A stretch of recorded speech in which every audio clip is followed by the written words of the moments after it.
tesouro. Há milhões de anos, os dinossauros conquistaram a América do Sul de forma singular e inesperada. Hoje, os cientistas descobrem os segredos de um mundo perdido que nenhum ser humano jamais viu.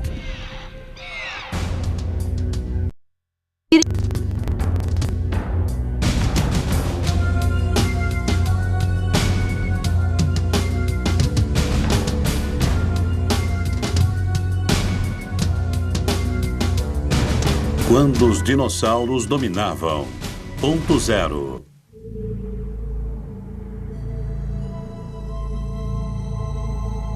A América do Sul, há 250 milhões de anos. O Sol se ergue numa calmaria fatal. Até onde os olhos podem ver, a Terra parece desolada e vazia. Os únicos sons são os do vento e da chuva, característica da floresta primitiva.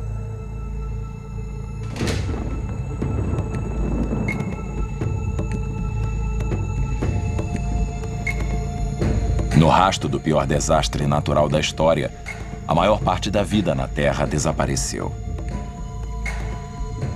Se foi um asteroide ou uma catástrofe destinada à Terra, ninguém sabe. Mas irá modificar o curso da evolução. Dentre os sobreviventes estão alguns répteis vagarosos de 4 patas. Alguns semelhantes às tartarugas são herbívoros. Outros, como Armor-Plated Gator Lizards, lagartos, crocodilos de couraça, são carnívoros de patas longas que se movimentam como os modernos crocodilos. Durante os próximos 20 milhões de anos, eles e seus semelhantes preenchem o vazio deixado pela grande extinção. Então, um novo reino de terror se inicia. Mas esse será diferente. Algo se move na floresta. É pequeno, porém ágil, e se move rapidamente. Correndo nas 2 patas traseiras, ele se lança sobre sua vítima surpresa. O primeiro de uma nova raça de predadores. Seus descendentes irão dominar a Terra durante os próximos 160 milhões de anos.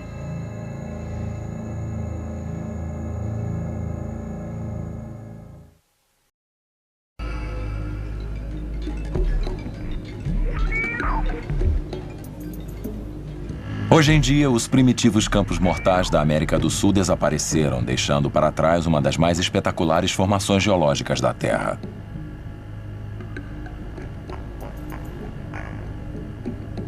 No sopé dos Andes, no noroeste da Argentina, repousa uma paisagem lunar de 80 quilômetros de extensão com 300 metros de espessura.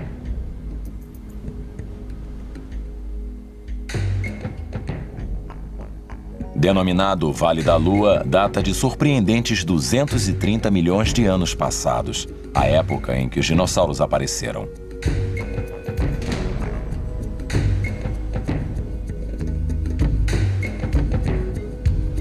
Cercada por montanhas de um vermelho flamejante com 1,5 km de altura, parece ser o último lugar na Terra a se buscar por uma vida primitiva.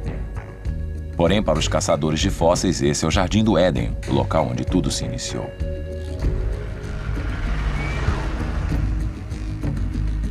Em 1998, uma equipe integrada por cientistas argentinos e americanos veio até esse local com uma tarefa, a de encontrar o santo graal da paleontologia, o primeiro dinossauro. No vale existem áreas extremamente áridas e à medida que caminhamos, estamos caminhando através de milhões de anos. De uma época onde os dinossauros estariam surgindo até quando passaram a dominar. Não há nenhum local igual a esse, em qualquer outro lugar da Terra. O primeiro candidato seria um animal chamado Herrerasauro. Descoberto pela primeira vez em 1918, seus fragmentos foram encontrados em abundância no vale. Porém, nenhum esqueleto e nenhum crânio jamais foi encontrado. A equipe tinha esperanças de que o Herrerasauro fosse solucionar o mistério que atormentava os cientistas há mais de um século. O que é um dinossauro? E de onde eles haviam surgido? Teriam se desenvolvido a partir de um único ancestral comum? Ou de uma mistura de vários animais?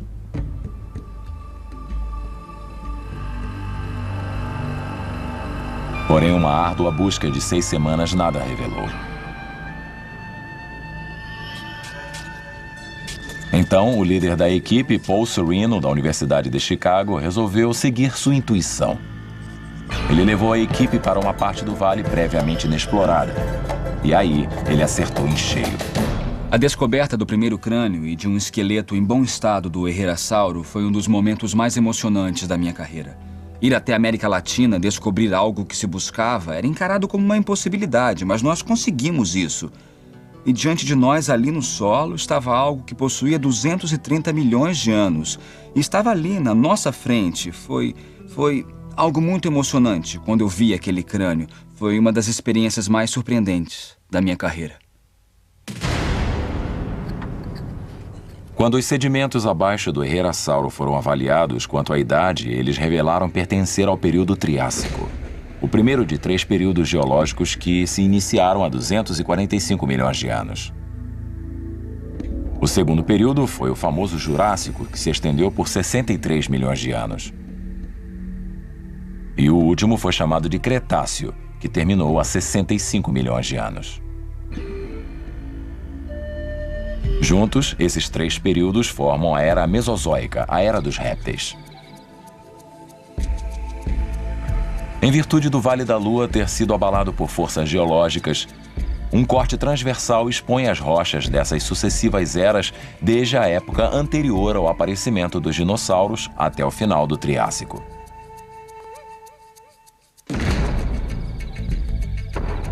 Como o Herrerasauro foi enterrado em rochas do período Triássico, Sereno sabia que teria que ser um dos mais primitivos dinossauros conhecidos. Com o comprimento de um carro, porém mais leve em peso do que um pequeno pônei, ele era um carnívoro com um apetite que abrangia desde pequenos lagartos até herbívoros do tamanho de porcos. Era um animal veloz e ágil. Sua cabeça era estreita. Sua mandíbula possuía uma fileira de dentes afiados voltados para trás, ideais para agarrar grandes presas. Porém, sua verdadeira força estava em seu formato. Suas 2 poderosas patas traseiras iriam abalar a vida no Triássico.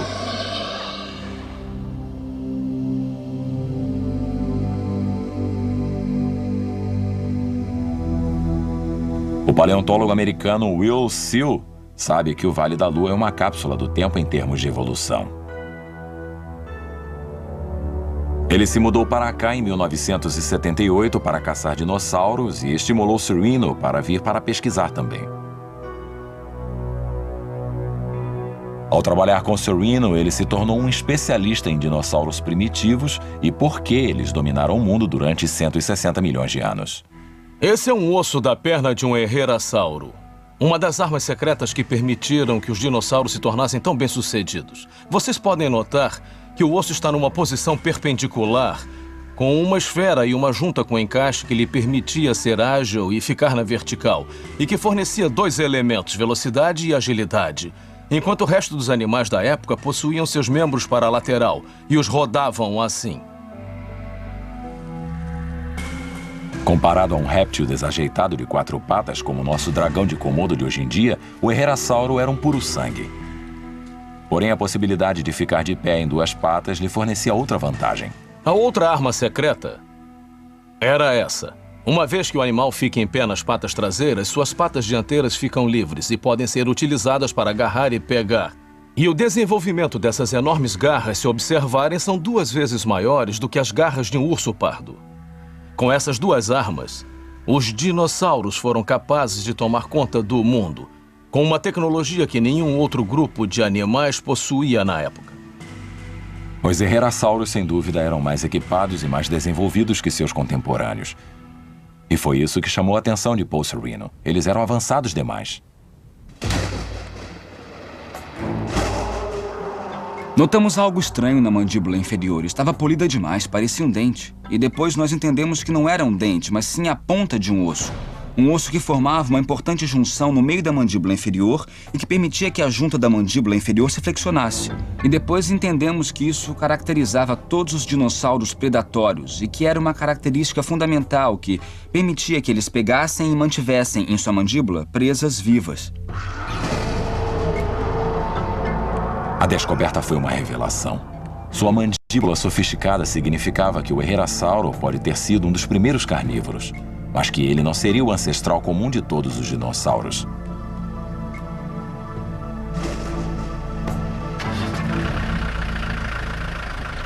Três anos mais tarde, em 1991, Paul Sereno volta à Argentina. Em algum lugar daquela região, uma criatura ainda mais primitiva estava aguardando para ser descoberta.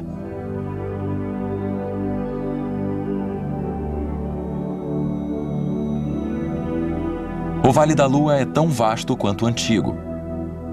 Porém, até mesmo para quem está acostumado, descobrir um dinossauro não é uma tarefa fácil. Encontrar ossos com menos de 30 centímetros numa região de 320 quilômetros quadrados requer tanto sorte quanto habilidade. Sereno encontrou uma agulha no palheiro. Agora ele precisa encontrar outra.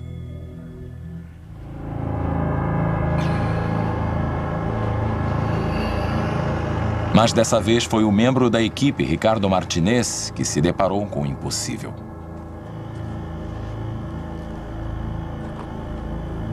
O esqueleto de um dinossauro desconhecido, bem mais primitivo que o Herrerasauro.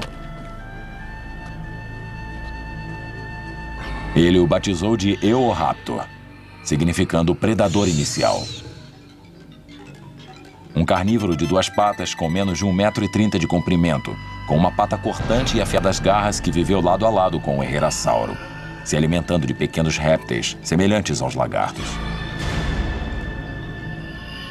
O esqueleto do Eoraptor havia sido uma descoberta rara. Porém, numa rocha do tamanho de uma bola de beisebol estava o verdadeiro prêmio: seu crânio.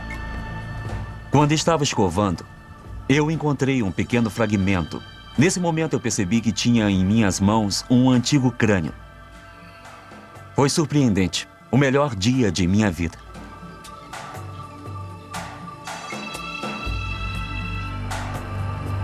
Para um paleontólogo, o crânio é o elemento que revela a história. O crânio é o centro que nos informa como um animal processa seu alimento. Imediatamente podemos ver os dentes afiados de um carnívoro, os vários dentes de corte e mastigação de um herbívoro e ter uma ideia de como eles processavam os alimentos para avaliarmos o que dá força ao animal. E também vemos o crânio como centro de todos os seus sentidos, basicamente a visão, o olfato e a audição. Eles controlam como o animal se comporta, como percebe seu meio ambiente e são essenciais para a sua forma de vida. No caso do Eoraptor, não era o que o crânio possuía que seria revelador, porém o que faltava. Embora fosse um carnívoro, ele não possuía a articulação flexível em sua mandíbula que todos os dinossauros predadores possuíam. A pergunta seria, por quê? Sereno acha que o Eoraptor seja uma ramificação que deixou a árvore genealógica antes que o animal tenha se desenvolvido. Se assim for, o Eoraptor seria bem mais antigo que o Herrerasauro. O Eoraptor estaria mais próximo daquele ancestral comum. Ele possui o tamanho adequado, mais ou menos 1 metro de comprimento. Ele possui um hábito predador. Achamos que os dinossauros mais primitivos possuíam esse hábito, depois viraram herbívoros. Então, o Eoraptor realmente preenche, melhor que qualquer outro dinossauro que já encontramos, tudo que um dinossauro ancestral precisaria ter. Há 230 milhões de anos, a natureza criou um dinossauro que se tornaria o projeto de alguns dos animais mais surpreendentes que já existiram.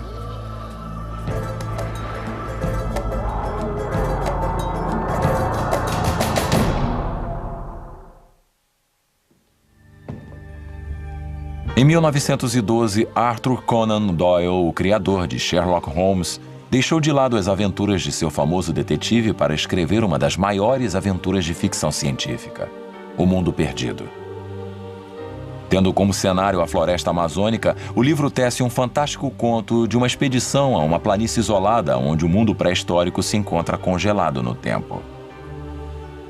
Lord John estava de pé, atento, com o dedo no gatilho de sua arma. Sua alma faminta de caçador brilhava através de seus olhos astutos. Em tamanho, eles eram enormes. O Mundo Perdido deu asas à imaginação de milhões. Poucos se deram conta de que, quando os dinossauros viviam na Terra, os seres humanos não existiam. E quando os dinossauros apareceram, a América do Sul não existia. Um viajante no tempo que voltasse ao passado, há 230 milhões de anos, não reconheceria o planeta Terra.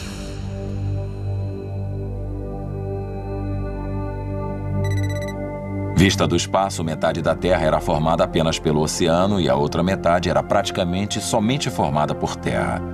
Um gigantesco continente chamado Pangeia, que se alongava do Polo Norte ao Polo Sul. Na extrema esquerda estava a América do Sul. Sua costa era úmida e quente, enquanto que seu interior era um deserto de dunas de areia e de lagos salinos.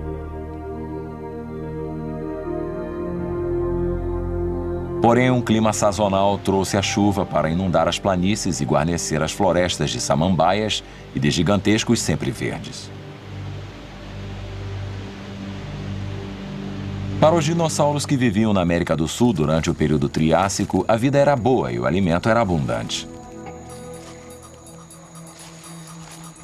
Ao longo de um regato, um grande herbívoro de 4 patas se alimenta das copas das árvores. Nas proximidades, um predador recentemente surgido observa e aguarda.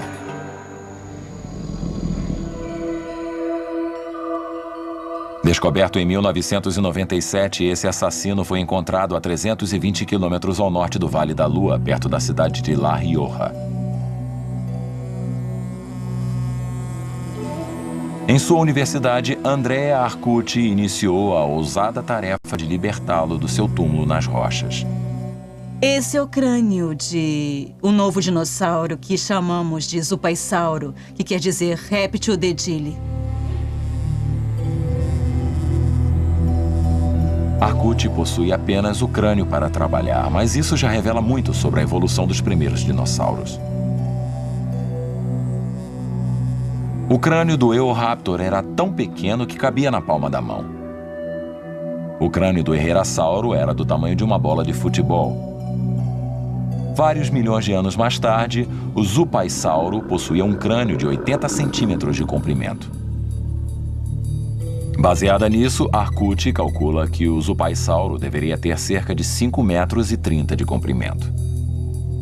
Como seus predecessores, ele possuía dentes arqueados para trás, só que sua mordida era maior. Mas um predador precisa ser rápido. Para se adaptar ao aumento no tamanho sem sacrificar a velocidade, os Zupaissauros apresentavam um novo conceito em termos de formato. Cavidades no crânio, onde no passado havia uma ossatura sólida, tornavam aerodinâmico o esqueleto do dinossauro, deixando-o mais leve. Podemos dizer que esse animal era como um tigre do Triássico.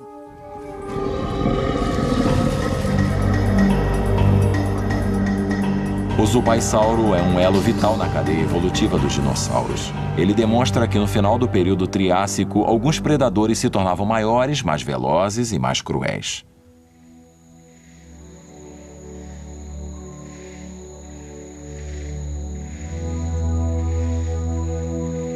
Uma extinção global há 245 milhões de anos inaugurou o período Triássico e abriu o caminho para o surgimento dos dinossauros. E agora outra catástrofe iria corrigir seu curso e levá-los até o período Jurássico. O grande supercontinente Pangeia começou a se partir. Fendas começaram a surgir nos oceanos Índico e Atlântico, liberando um derramamento de lava no interior da Terra e criando ondas gigantescas do tamanho de prédios. Antes que tudo se acalmasse, metade dos répteis do mundo havia desaparecido. Porém, a maioria dos dinossauros sobreviveu ilesa. No final do período Jurássico, há 142 milhões de anos, os continentes modernos começaram a tomar forma. Separando-se da África, a América do Sul começou lentamente a deslizar na direção oeste. A separação da Pangeia teria um impacto profundo na evolução dos dinossauros. Se quiser desenvolver, se quiser que um continente crie um monte de tipos diferentes de animais, inclusive dinossauros, é preciso isolamento. Se quiser novas espécies de triceratops, de brontossauros, de beija-flores, precisa pegar uma pequena população, isolá-la de seus parentes próximos e dar tempo para que desenvolva sua característica adaptativa e então liberá-la. Sem isolamento, não se obtém novas espécies.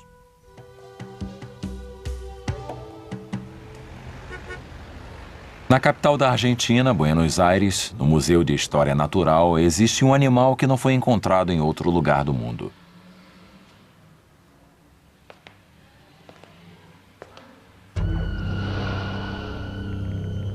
À primeira vista, ele parece um carnívoro comum, mas a semelhança termina aí.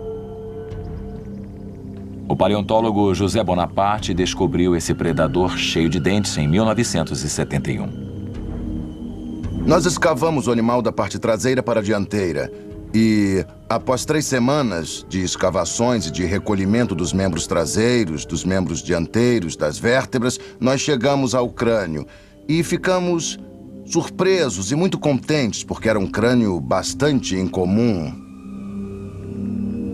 O que o tornava incomum era um focinho curto e chifres no topo da cabeça. Seu crânio fazia com que Bonaparte se lembrasse de outro animal, então ele o batizou de Carnotauro, o touro comedor de carne. Um predador de porte médio, o Carnotauro media cerca de 8 metros da cauda até o focinho. Seus membros inferiores eram pequenos, porém os posteriores eram longos e finos, o que fazia dele um caçador gracioso. A forma como usava seus chifres, Bonaparte pôde apenas supor. Imagino que esses chifres redondos, parecidos com os chifres dos touros, eram muito úteis para matar durante um combate ou para matar uma presa.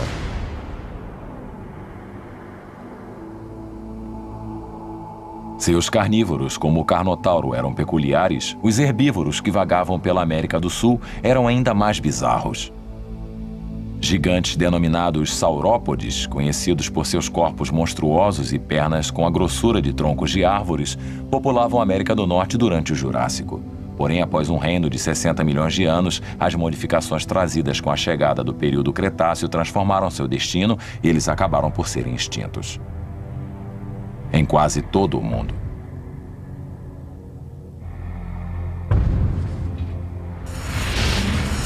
O fim do Jurássico. Antes do período Cretáceo começar, por toda a América do Norte, Europa e o norte da Ásia também, todos os gigantescos animais de pescoço longo se extinguiram, subitamente. Mas havia um refúgio. Na América do Sul, havia populações residuais de pescoços longos que não apenas atingiram o tamanho dos animais de pescoço longo do período Jurássico, mas que ficaram ainda maiores.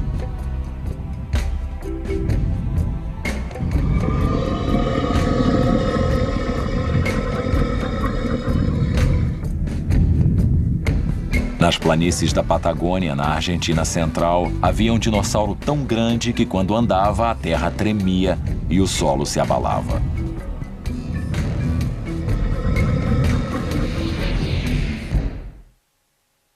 Esse é o osso da coluna humana. Ele possui 8 centímetros de altura e pesa 85 gramas. Ele está sobre outro osso de coluna que é 400 vezes maior.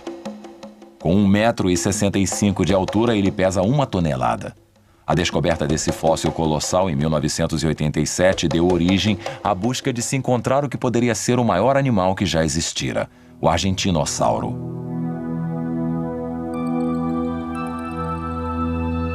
Desde 1987, mais 10 ossos foram encontrados, todos eles igualmente colossais. Expostos no museu local na cidade de Plaza Huincal, na Argentina Central, eles apenas contam parte da história. Frustrando a todos, o argentinossauro permanece incompleto. Nós encontramos parte do osso que temos dentro do bloco. É uma vértebra dorsal. Está apresentada nessa direção com a parte posterior por aqui e a parte anterior da vértebra e a parte dorsal da vértebra por ali. Baseado em seu formato, o Corrier sabe que pertence a um saurópode, mas esse é diferente. É tão grande que ele suspeita ter pertencido a um titanossauro, um novo tipo de supergigante que apareceu na América do Sul durante o Cretáceo. Como todos os saurópodes, eles eram herbívoros que pastavam no topo das árvores, comendo ginkgos e sempre verdes. O que tornava o titanossauro diferente era seu tamanho. O argentinossauro pode ser o maior de tauro. Assim, eu poderei mostrar a todos como era esse incrível, surpreendente e imenso animal. Eu não acho que vá viver para terminar o trabalho. Eu confio em meus alunos, em minha filha e em meus netos.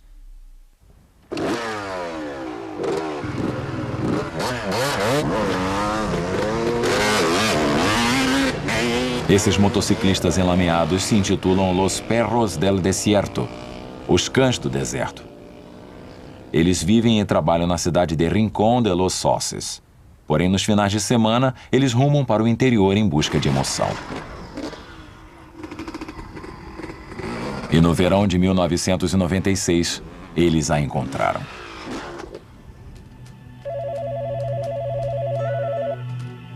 No museu, em Plaza Wincal, o telefone toca frequentemente com notícias sobre descobertas.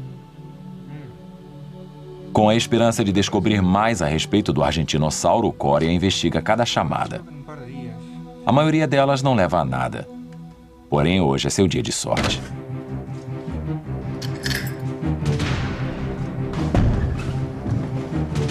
Sem tempo a perder, ele ruma para Rincón, que fica a 8 horas de distância de carro. Essa seria a viagem mais importante de sua vida. A alguns quilômetros dos arredores da cidade, no meio do nada, os motociclistas se depararam com os ossos de um dinossauro. Embora hoje em dia seja um deserto, durante o período Cretáceo havia água no local, deixando como rastro um antigo leito de rio com seixos de quartzo.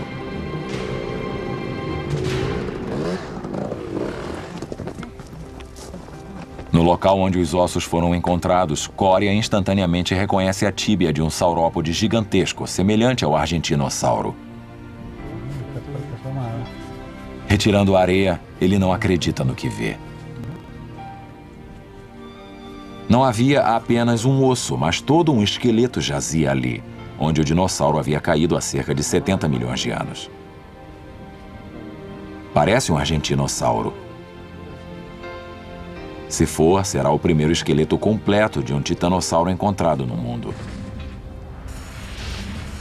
Nós sempre ficamos encantados quando um fóssil está completo, desde a ponta do seu focinho até o final de sua cauda. Porém, a natureza raramente é assim tão generosa conosco e as partes geralmente se separam do esqueleto. E uma das primeiras partes a se separar é o crânio, porque o crânio é móvel, ele pode ser girado e cai. O crânio é frágil, ele se fragmenta e com frequência se perde. Teria esse esqueleto o mais raro dos fósseis? Seu crânio?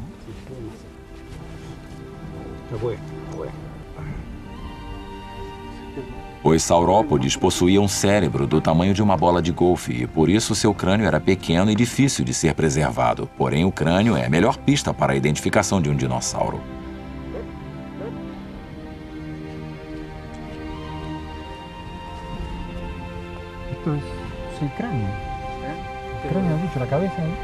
Finalmente, o primeiro crânio de um titanossauro. O sonho de Coria finalmente havia se realizado.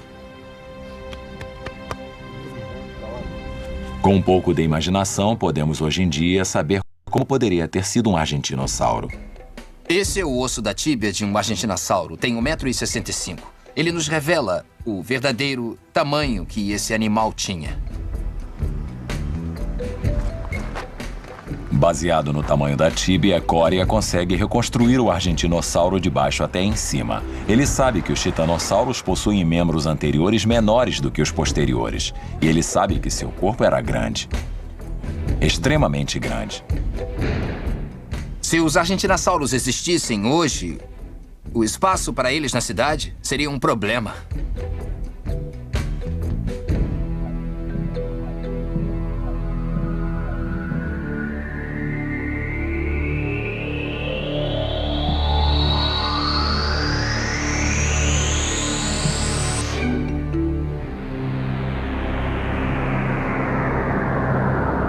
O argentinossauro possuía a altura de um prédio de 8 andares e praticamente tinha metade do comprimento de um campo de futebol americano. Com 100 toneladas de carne e de ossos, fazia com que a terra tremesse e seus inimigos se encolhessem. A melhor coisa em ser tão grande é não precisar temer nada.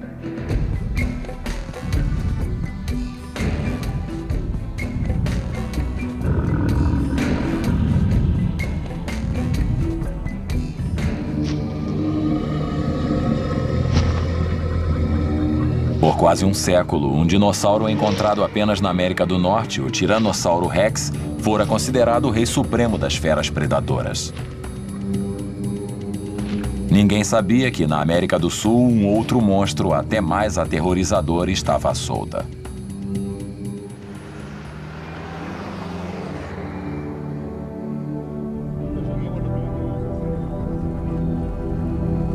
Rodolfo Coria está agora em seu encalço, no coração da Patagônia, na cidade de El Chocón.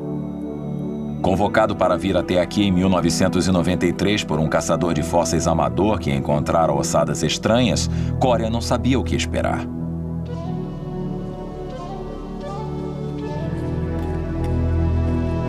Porém, logo no primeiro dia, ele e sua equipe descobriram o osso da coxa de um dinossauro predador. Mais escavações revelaram a maior parte de seu esqueleto e o suficiente de seu crânio para saberem que não seria apenas o maior já encontrado na América do Sul, porém no mundo.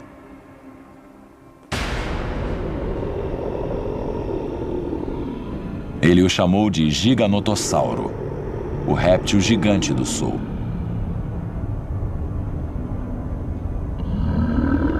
Ele viveu há 100 milhões de anos durante o período Cretáceo, 30 milhões de anos antes do Tiranossauro Rex.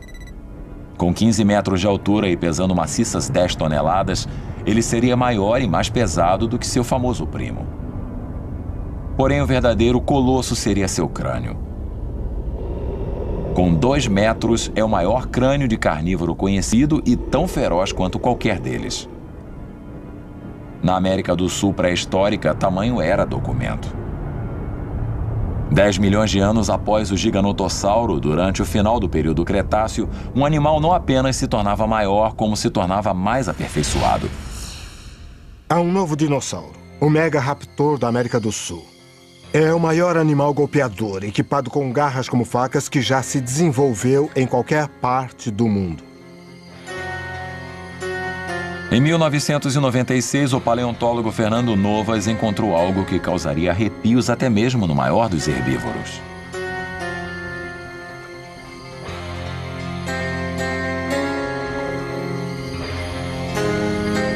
Hoje ele continua a explorar essa cordilheira na região noroeste da Patagônia com esperança de encontrar mais vestígios desse apavorante assassino. Esse é o local onde encontrei o maior raptor no mundo, o Megaraptor.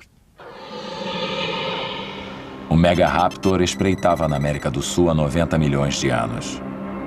Do tamanho de um ônibus, ele possuía 4 metros de altura e 8 metros de comprimento e usava sua longa cauda como um leme para mudar de direção rapidamente enquanto perseguia sua presa. Novas baseou sua hipótese em apenas alguns ossos, mas um apenas era o que era preciso. Uma gigantesca garra que iria abalar algumas crenças mantidas há tempos sobre os raptores.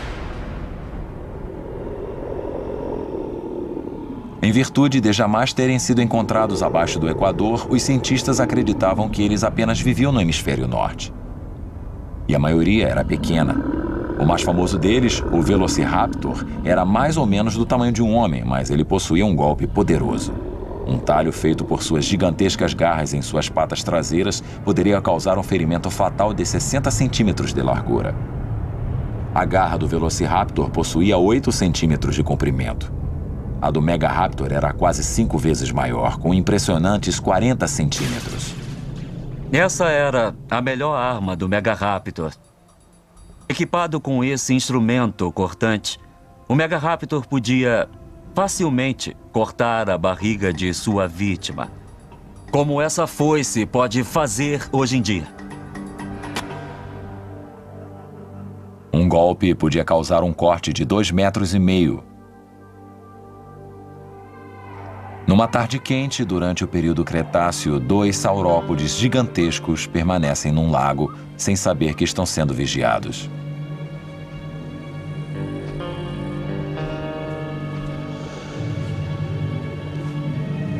Na direção do vento, não apenas um, porém 3 raptores se preparam para atacar.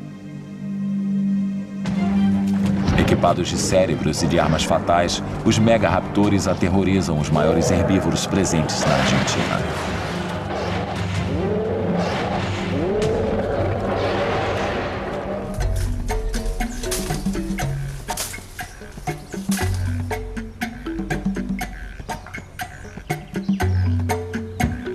A 1.050 quilômetros de distância do Amazonas, em Santana, no nordeste do Brasil, o bizarro é um lugar comum.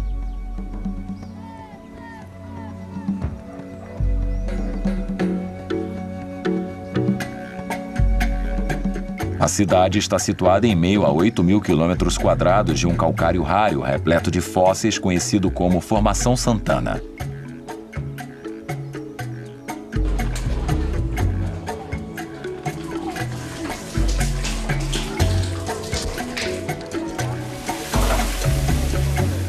Durante os últimos 20 anos, o paleontólogo Dave Martell, da Universidade Portsmouth, na Inglaterra, tem vindo ao local utilizando qualquer meio de transporte. E agora as crianças de Santana já sabem por que Dave vem até aqui. E tem muito para tentar lhe vender. Fósseis de pequenos peixes e de insetos estão por toda parte. Porém, Martell está atrás de uma presa maior. Santana é conhecida por seus pterossauros, mais comumente conhecidos como pterodáctilos. Alguns são enormes, outros são intrigantes, porém todos eles são estranhos.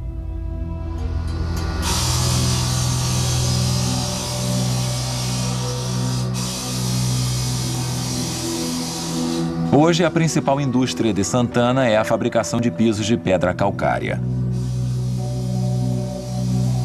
Na pedreira, o calcário é partido em pedaços, um processo que com frequência revela fósseis de animais bem antigos.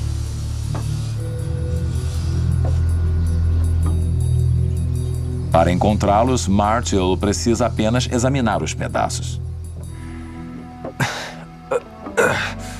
Esses enormes pedaços de calcário foram formados no fundo de um imenso lago salino que cobria essa região toda há milhões de anos e dos céus caíam no lago insetos fantásticos.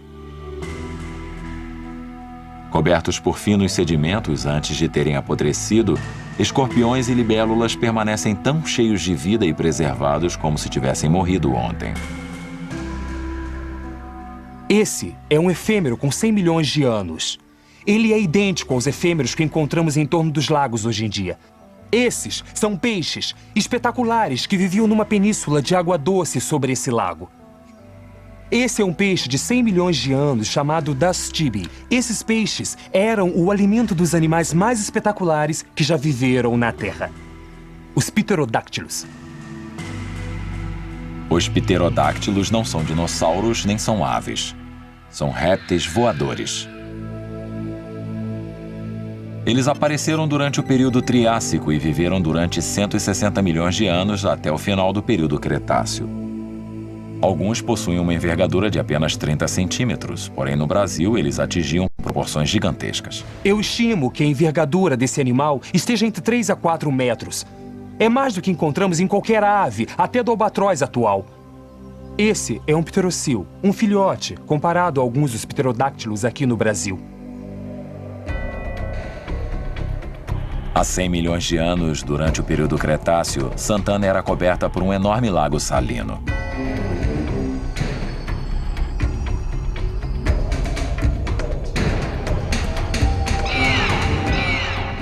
O lago foi o local de procriação e o leito de morte de um grupo peculiar de pterodáctilos.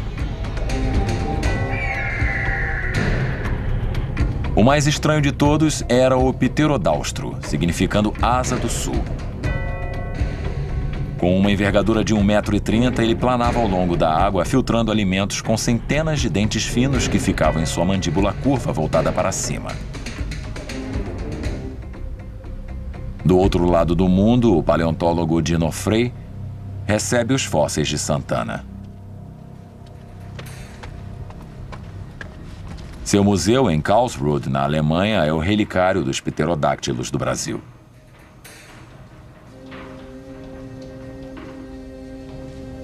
À medida que sua coleção aumenta, também aumenta o tamanho desses surpreendentes animais.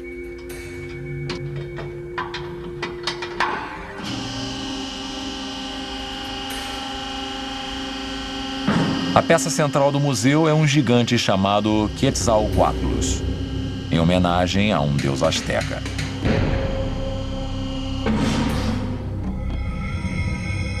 Para um animal tão grande assim, voar pode parecer um milagre. Esse animal aqui possui uma envergadura de asa de 11,5 metros. Nós encontramos maiores, mas ainda não encontramos os maiores de todos. A única coisa que podemos provar é que eles realmente podiam voar. Os pterodáctilos conseguiam alçar voo porque seus membros anteriores apoiavam uma enorme membrana que se estendia por todo o seu corpo e até os membros posteriores. Mas era a singular modificação em seus membros anteriores que faziam a diferença. Seu quarto dedo era bem alongado e grande. Quanto maior o dedo, maior sua envergadura.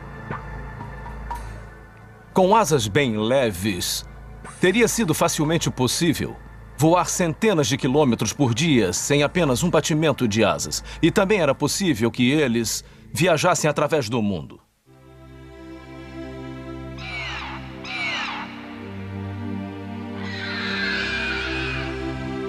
Eles conseguiam se manter no ar porque, diferentemente das aves, possuíam membranas leves nas asas, ao invés de possuírem pesadas penas. Mas eles também possuíam outra vantagem. Os maiores ossos de seu corpo, os ossos dos membros dianteiros, são ocos. E possuem uma espessura de parede de apenas alguns milímetros. É o motivo pelo qual esses gigantescos conseguiam permanecer em voo.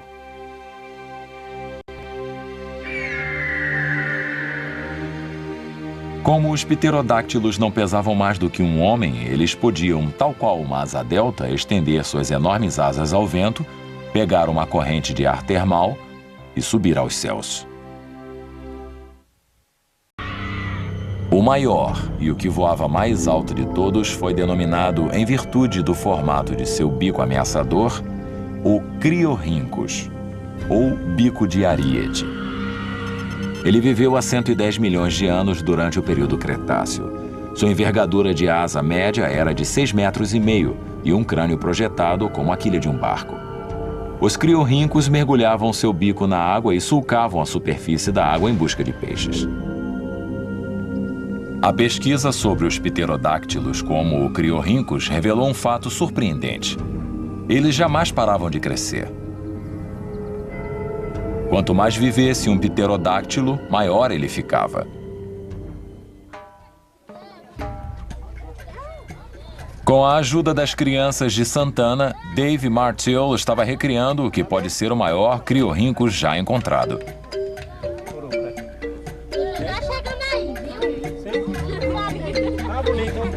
Descoberto pela primeira vez em 1980, ele prova que na América do Sul os dinossauros não eram as únicas criaturas a atingirem proporções gigantescas.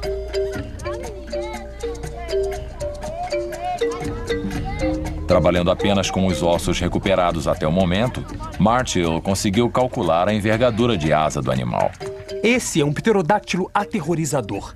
Foi o maior animal voador que já existiu, com envergadura de aproximadamente 13 metros. É do tamanho de uma pequena aeronave. Foi a maior engenharia da natureza.